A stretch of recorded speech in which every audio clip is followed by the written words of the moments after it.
What's up, guys? Thanks for tuning into this video on Elvis is the Man. So this is the Gem of the Week video, a series where I highlight different concert performances, something in the studio, something that I want to highlight and show you how Elvis performed. Maybe it was a rare studio track, maybe he hit a certain note a certain way. This one is Elvis's performance of Memphis, Tennessee, a song he released in 1964. This is April 1973, so 9 years later, Elvis performed this song in concert, and it's rare because this wasn't part of the usual set list. Listen to this performance, and then I'm going to tell you the details behind this song and this single that should have been a top 10 hit for Elvis in the early 60s.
Alright guys, so that was a pretty good version.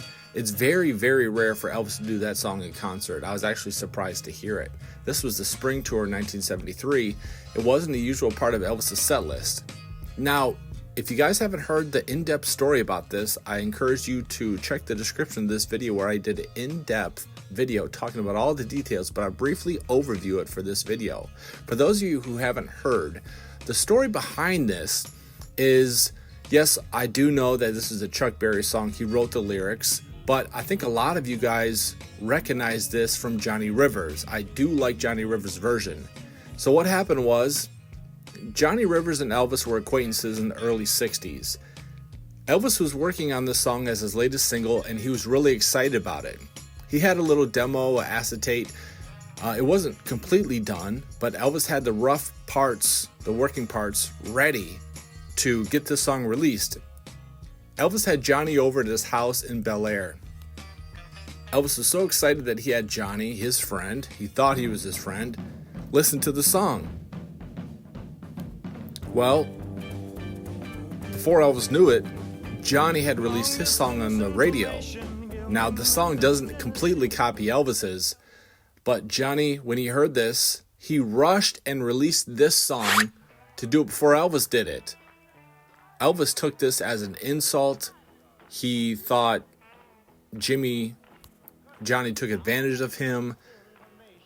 Elvis didn't do anything to get any vengeance on Johnny for doing this, but Rivers was not allowed back around Elvis, at his house, anywhere. Elvis's opinion of it, though, was, hey, if he needs a hit, let him have it. But I think this would have been good for Elvis to get this on the radio before Johnny did. I mean, Elvis was doing good at the time. So in 1962, he had a #1 hit with Good Luck Charm. Return to Sender was a hit. But this was 1963, and I think that Elvis could have really used a top 10 hit. This could have been #1. This was just before the British invasion, or just as it was taking off. And I think that Elvis was robbed of a hit single here. Now, Rivers denies this. He said it didn't go down that way. But this is the story I believe. Rivers wasn't allowed at any of Elvis's houses after this. And I think Elvis was right. But Elvis liked the song because he even performed it here in 1973. So talk to me in the comments. Tell me what you guys think of this performance, the original single, and the betrayal that was done. The story has been told by the Memphis Mafia, and I believe what they're telling us is true.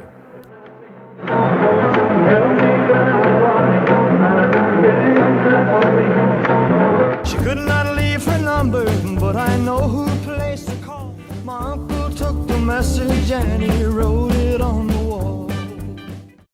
Before I leave you guys, when I was looking up Chuck Berry's original version of this, tell me if you don't think this is so corny. Long distance information, give me Memphis, Tennessee.